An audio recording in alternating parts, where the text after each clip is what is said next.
émission TV, le miroir du monde. Et du nouveau à Kinshasa, le complexe hôtelier Tremplin Royal sous Kanamasolo. Vous qui désirez passer des nuits inoubliables, l'hôtel Tremplin Royal vous offre un service de haute qualité, de chambres modernes répondant aux standings internationaux, salons et salles de bain bien équipées. Votre sécurité est assurée, les portes électroniques et même un coffre-fort dans la chambre. Tremplin Royal dispose d'un restaurant VIP, des plats de différents goûts à un prix hors conquérant, de boissons de toutes marques accompagnées d'une musique douce. Ce n'est pas tout. Pour vos déplacements, Tremplin Royal met à votre disposition une voiture pour tous vos déplacements et un groupe électrogène industriel pour faire face à la coupure d'électricité. Pour vos cérémonies de mariage, de collations, spectacles et autres événements, Tremplin Royal met à votre disposition une salle de fête de 300 places avec un décor de couleurs selon votre choix. Nous sommes situés au numéro 23 de l'avenue Aérodrome dans la commune de Barumbu, référence stade municipal de Barumbu.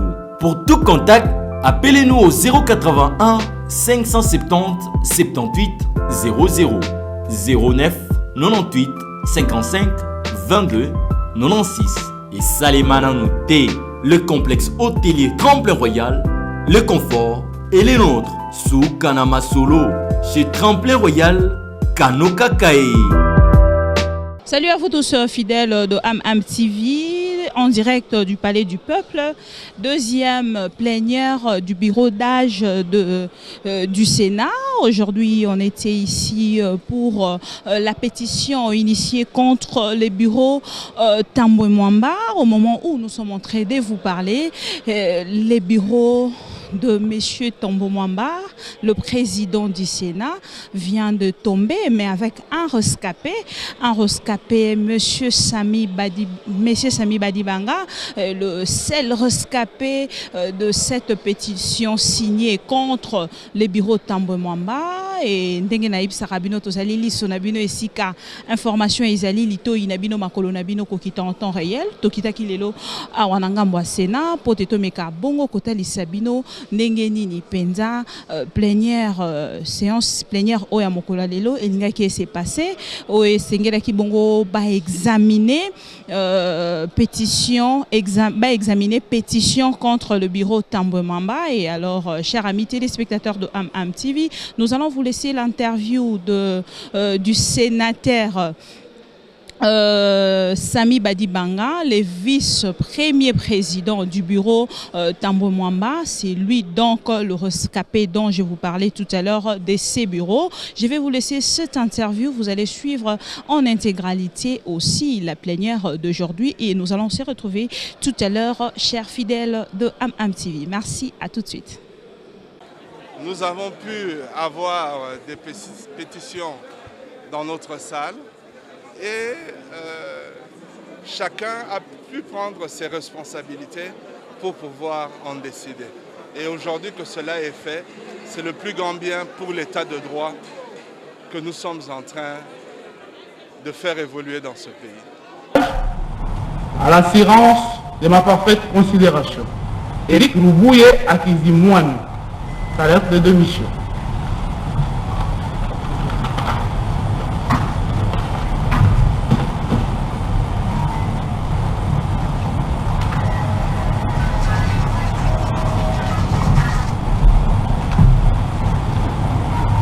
À l'honorable président du bureau d'âge du Sénat, concerne ma démission aux fonctions de rapporteur adjoint du bureau du Sénat.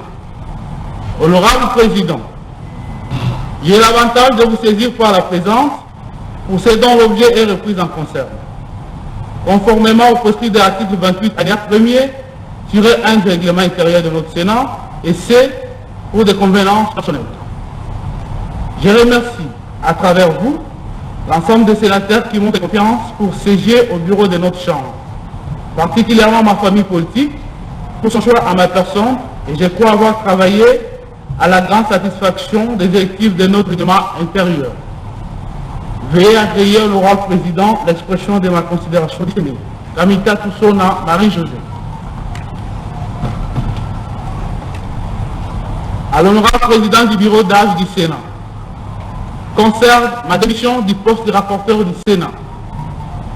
Honorable président, j'ai suivi avec intérêt particulier les incidents survenus au sein du Sénat au cours de cette semaine. Incidents cristallisés d'une part autour de l'ouverture et de la clôture de la session extraordinaire convoquée pour le 2 février 2021 et d'autre part autour de la reprise et de la poursuite d'une session analogue depuis le 4 février 2021. Plutôt qu'en rire ou d'en pleurer, il me paraît plus opportun de faire comme autre fait mon grand-père en pareille circonstance, sous-peser la gravité de la situation et prendre au sérieux ces tiraillements. Dans ce contexte particulier, j'estimais qu'il convenait de contribuer à la résolution du problème plutôt qu'à sa complication et qui est de ce fait, il fallait réduire la fracture plutôt que de renouer le couteau dans le plaid.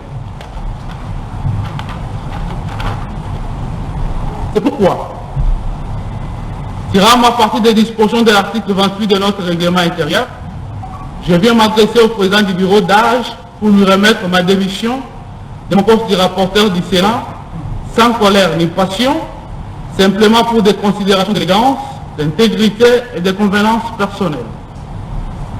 Prenez donc besoin ni d'appeler au motif de ma mise en accusation, ni d'en référer aux réponses pour nécessiter ma défense éventuelle. La page de temps tournée, comprenez donc que je puisse gérer, en parler, ni en faire mention. À tous mes estimés collègues, j'aimerais dire que vous m'aviez bien élu, d'abord par vos voix, et ensuite par vos fructueuses collaborations.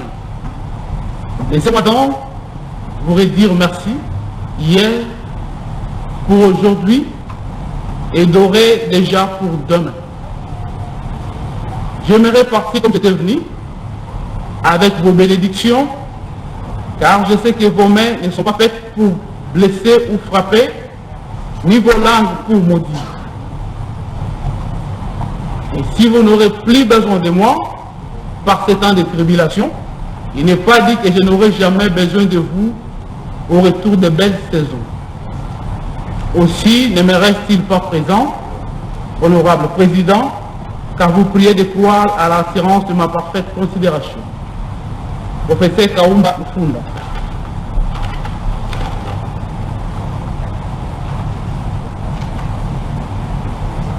À l'honorable président du bureau d'âge du Sénat,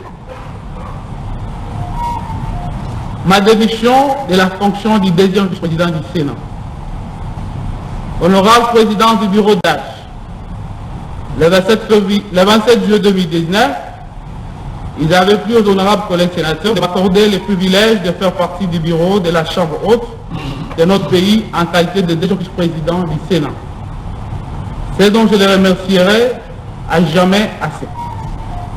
Je me suis résolument engagé, en âme et conscience, tant fait que ce peut, et dans les limites des prérogatives dévolues à mes fonctions par les règlements intérieurs, à servir notre pays, notre chambre, les honorables sénateurs, ainsi que l'administration du Sénat. Ces jours, y égard aux impératifs évidents et par convenance personnelle, j'ai résolu de démissionner de ma charge de deuxième vice-président du Sénat. Mais fondant sur l'article 28, premier tiré de notre règlement intérieur, je vous présente ma démission. Veuillez agréer, honorable président du bureau d'âge, l'expression de ma considération distinguée. Sivasima Bongeli Ateni.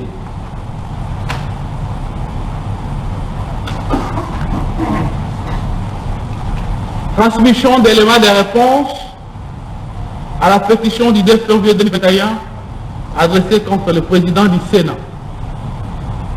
Honorable président du bureau d'âge, veuillez trouver en annexe les réponses distinguées aux collègues sénateurs à la suite de la pétition qui m'a été adressée. Je vous prie conformément au règlement intérieur du Sénat de bien vouloir autoriser la lecture, c'est que je vais faire tout de suite. Ça sont les réponses de notre honorable président. Alexis Ntambo. Chers collègues sénateurs, j'ai bien reçu les documents intitulés « Pétition en vue de votre déchéance ». J'ai bien reçu votre document.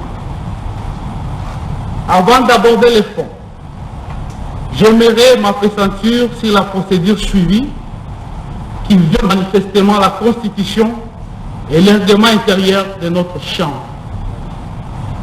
Le Sénat, vu sur son aspect de l'ensemble plénière, ne fonctionne que lors des sessions tant ordinaires qu'extraordinaires. Les sessions ordinaires. Les sessions ordinaires se tiennent du 15 mars au 15 juin et du 15 septembre au 15 décembre, article 115, Constitution et 82 règlements intérieurs. Ils examinent les matières inscrites au début et au cours de chaque session. Elles embrassent aussi bien la production législative que les contrôles parlementaires, assez compris les contrôles des actions du bureau.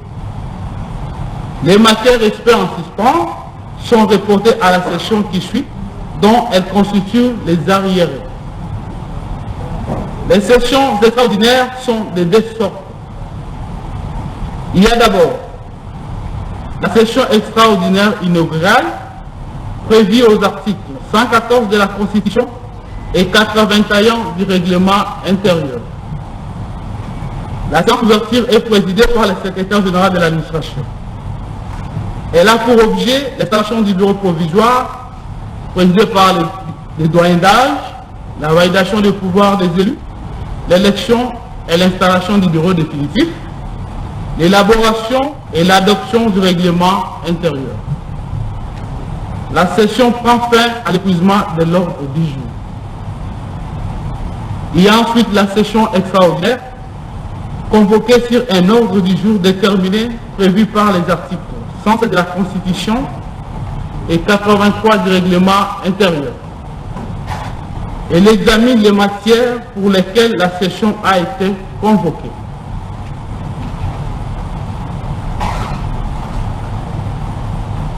C'est-à-dire, ne peut dépasser 30 jours.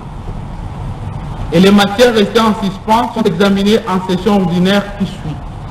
Article 83, règlement intérieur. Calendrier de session. Contrairement au calendrier de la session ordinaire qui est ouvert, car destiné à revoir à tout moment de la session les initiatives législatives et celles du contrôle parlementaire selon les articles 130 et 138 de la Constitution et 127, 128 et 155 et suivant du règlement intérieur, celui de la session extraordinaire inaugurale ou non est fermé et ne comprend que les matériels inscrits dans l'acte de convocation.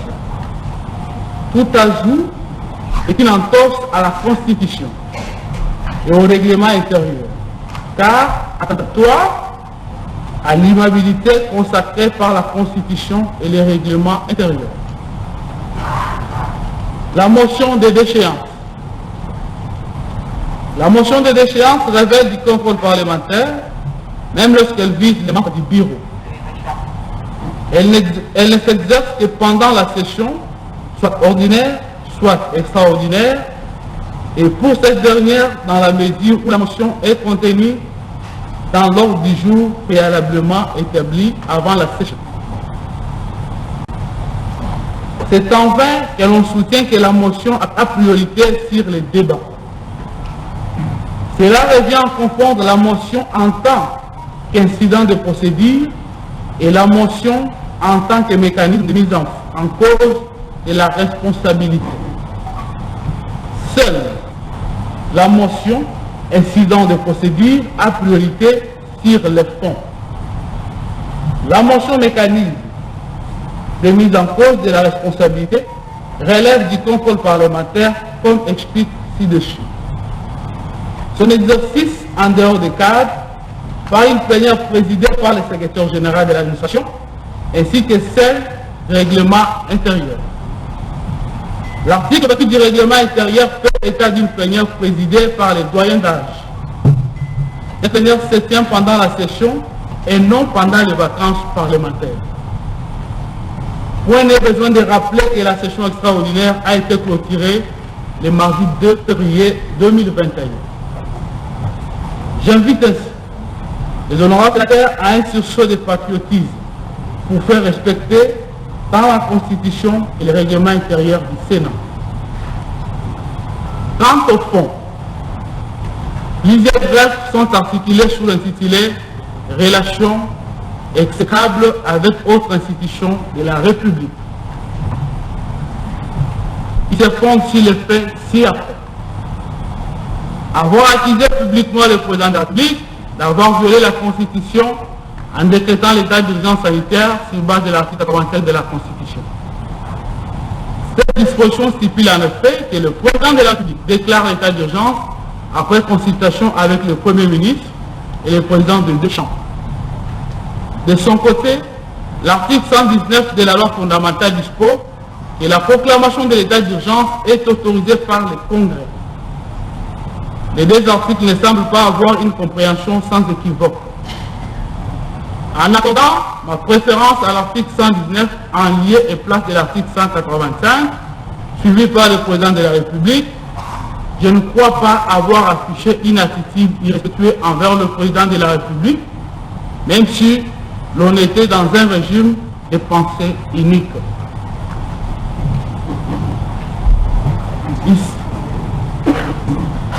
Il s'agit d'une divergence scientifique découlant de l'interprétation des textes. Il a fallu attendre l'arrêt de la Cour constitutionnelle qui a concilié les deux tendances en décidant que la Constitution a consacré une alternative. 2. L'absence lors de la prestation de serment des membres de la Cour constitutionnelle.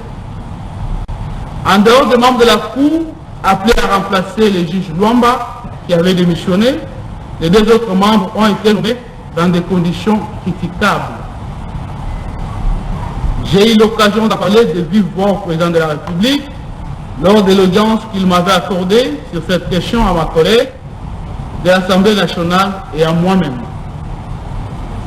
Assister à la prestation de serment, s'analysant à cautionner l'entorse à la Constitution et à la loi organique.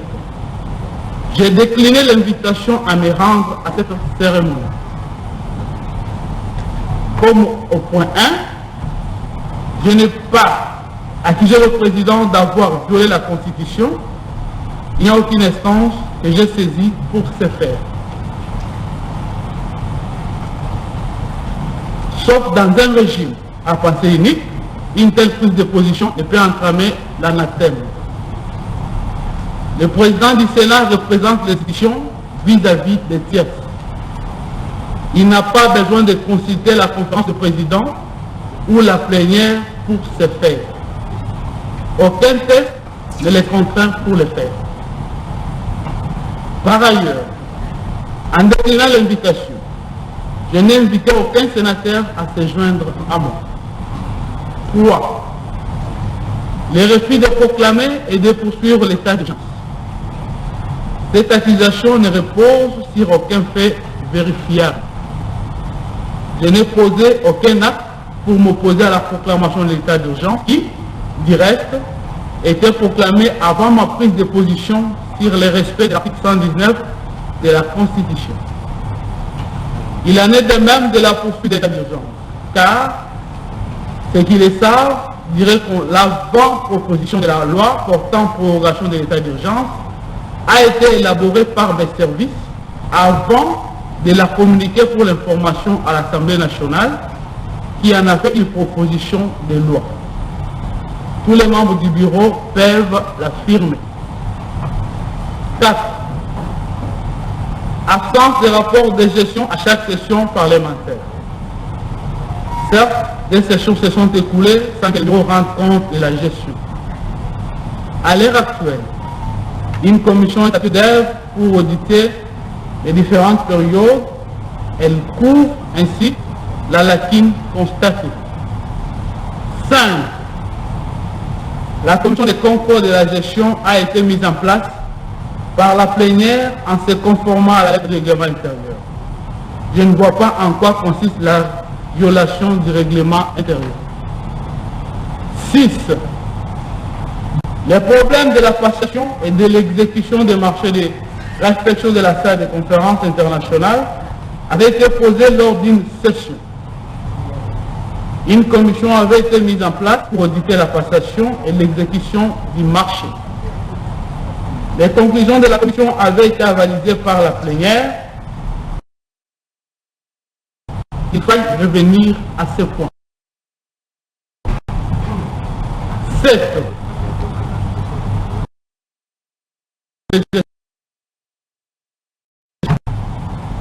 Conformément à l'article 284 alinéa 3 de notre règlement intérieur, la proposition doit venir du secrétaire général du Sénat. 8. La non-restitution à l'Assemblée plénière des activités et de la gestion du bureau pendant l'intercession. Concernant ce point, je vous renvoie au point 4 ci-dessus. 9. La révocation du chef de cabinet du premier vice-président, le professeur Gondankoy avait, dans un discours public, soutenu un point de vue contraire à celui du Sénat, Assemblée plénière, sur l'inviolabilité du siège du Sénat et de l'Assemblée nationale. Le siège avait coûté la mort d'un député national. L'Assemblée nationale et le Sénat avaient vivement condamné l'action de la police. Il vous souviendrez que lors d'une plénière, il avait été recommandé au bureau de s'occuper de ces dossiers dans la mesure où l'intéressé n'est pas sénateur. Ce qui fut fait. Ayant refusé de suivre les conditions lui imposées par le bureau, le dernier a décidé de sa révocation. Il s'est agi d'un problème d'éthique. Le Sénat individu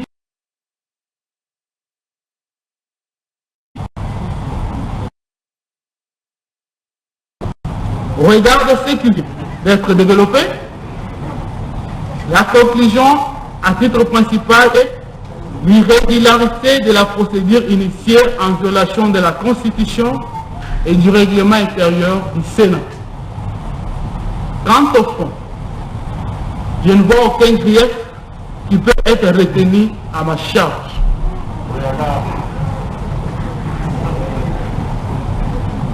Ceci dit, considérant d'une part que la confiance n'existe plus entre un groupe de sénateurs et moi-même, et d'autre part, l'installation des bureaux d'âge désormais opérationnels, je remets ma démission en tant que président du Sénat. Direct, je souhaite bonne chance à notre Chambre. Que Dieu bénisse la République démocratique du Congo. Tambwe Mwamba Alexis, ancien président du Sénat.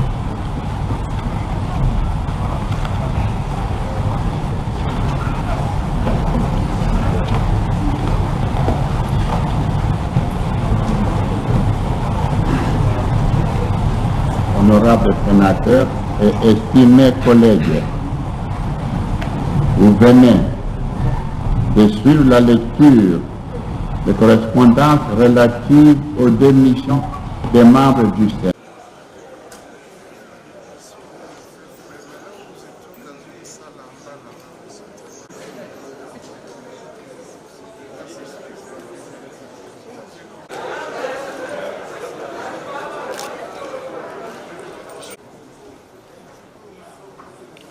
Différentes pétitions adressées aux membres du bureau du Sénat dans le sens de leur démission. Je demande au rapporteur de donner lecture de ces correspondances.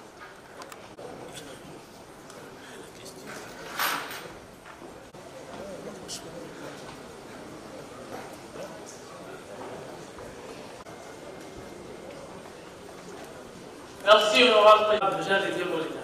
Vous êtes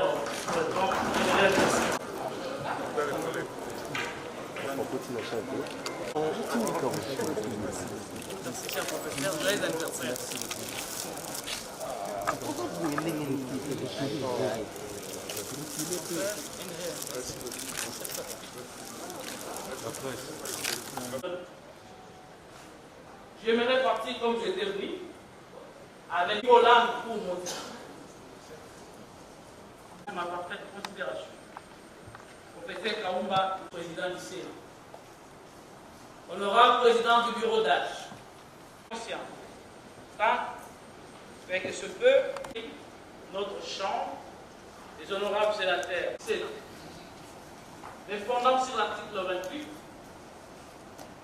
premier tiré de notre règlement intérieur, par le président du bureau d'âge, l'expression de ma considération. Même lorsqu'elle vise les membres du bureau, la mention mécanique de mise en cause de la responsabilité relève du conseil de cadre par une plénière présidée par le secrétaire général de l'administration le mardi 2 février 2021. J'invite ainsi que le président de la République déclare l'état d'urgence après consultation. Les deux articles ne semblent pas avoir une compréhension sans équivoque. Les membres ont été nommés dans des conditions équitables par mes collègues de l'Assemblée nationale et à moi-même. Le bureau, c'est s'occuper de ces dossiers dans la mesure où l'intéressé n'est pas sénateur. Considérant d'une part que la confiance n'existe plus, du bureau de leurs fonctions.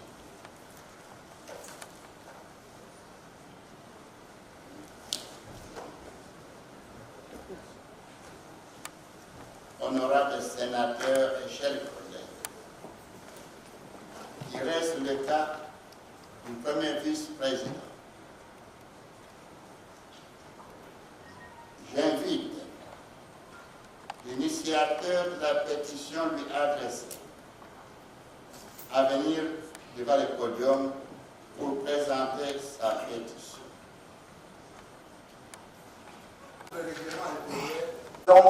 Du Sénat, honorable Sami Badibanga Tita.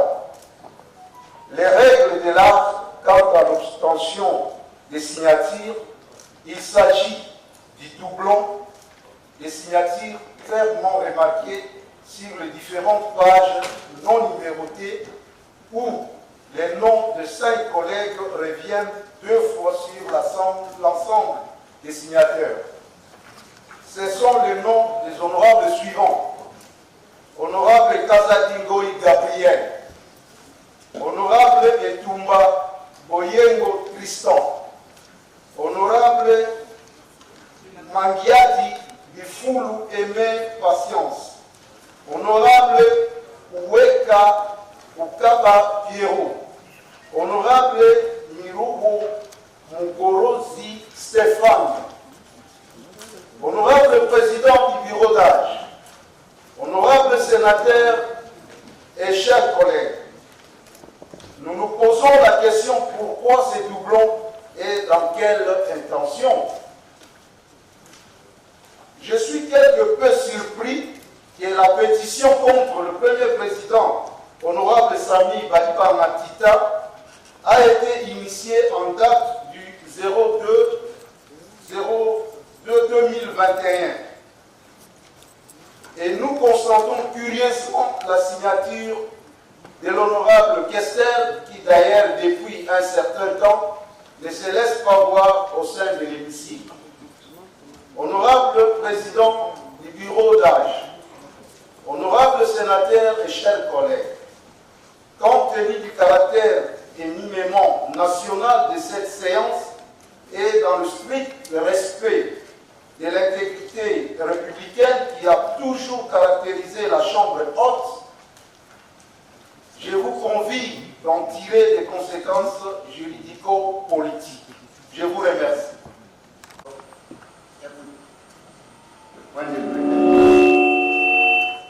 Poser la question.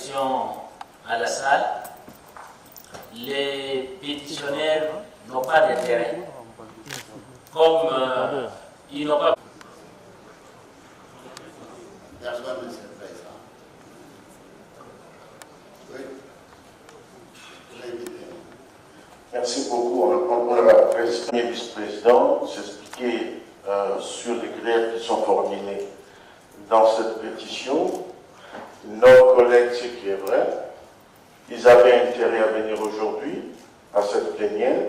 Le fait de ne pas venir, pour certains d'entre eux, parce qu'il y en a quand même d'autres qui sont dans la salle, cela voudrait dire qu'ils n'ont plus d'intérêt. Il n'y a pas d'action sans intérêt.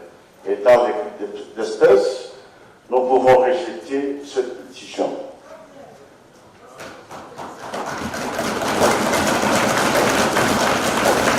Il y en a qui ont une position contraire.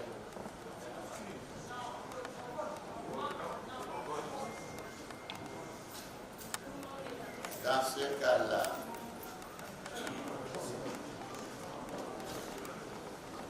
nous pouvons soit renvoyer l'affaire, soit voter maintenant quelle position l'Assemblée veut adopter.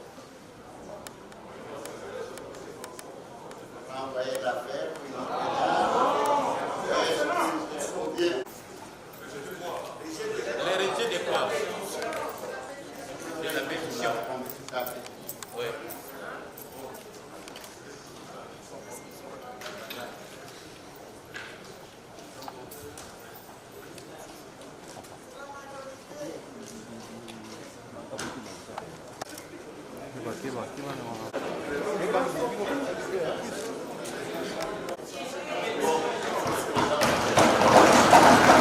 Relatif à la délibération sur les pétitions adressées aux membres du bureau en vue de leur échange.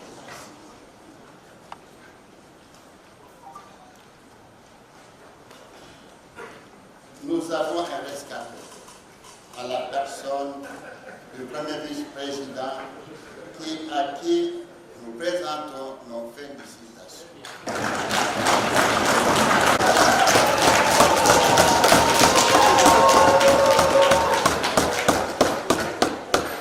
Pour la suite de nos travaux. La séance est suspendue. Ayez du nouveau à Kinshasa, le complexe hôtelier Tremplin Royal sous Kanamasolo. Vous qui désirez passer des nuits inoubliables, l'hôtel Tremplin Royal vous offre un service de haute qualité, de chambres modernes répondant aux standards internationaux, salons et salles de bain bien équipées. Votre sécurité est assurée, les portes électroniques et même un coffre-fort dans la chambre. Tremplin Royal dispose d'un restaurant VIP, des plats de différents goûts à un prix hors concurrent, de boissons de toutes marques accompagnées d'une musique douce. Ce n'est pas tout. Pour vos déplacements, Tremplin Royal met à votre disposition une voiture pour tous vos déplacements et un groupe électrogène industriel pour faire face à la coupure d'électricité.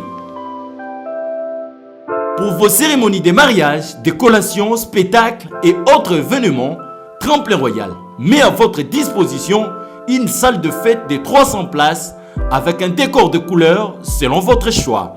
Nous sommes situés au numéro 23 de l'avenue Aérodrome dans la commune de Barumbu, référence stade municipal de Barumbu.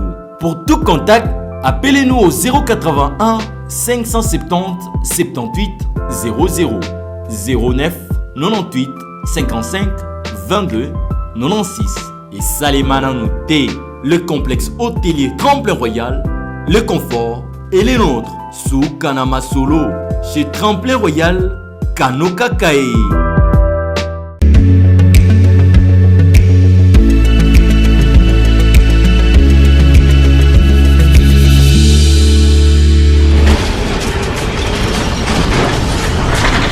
Ma mission TV, le miroir du monde.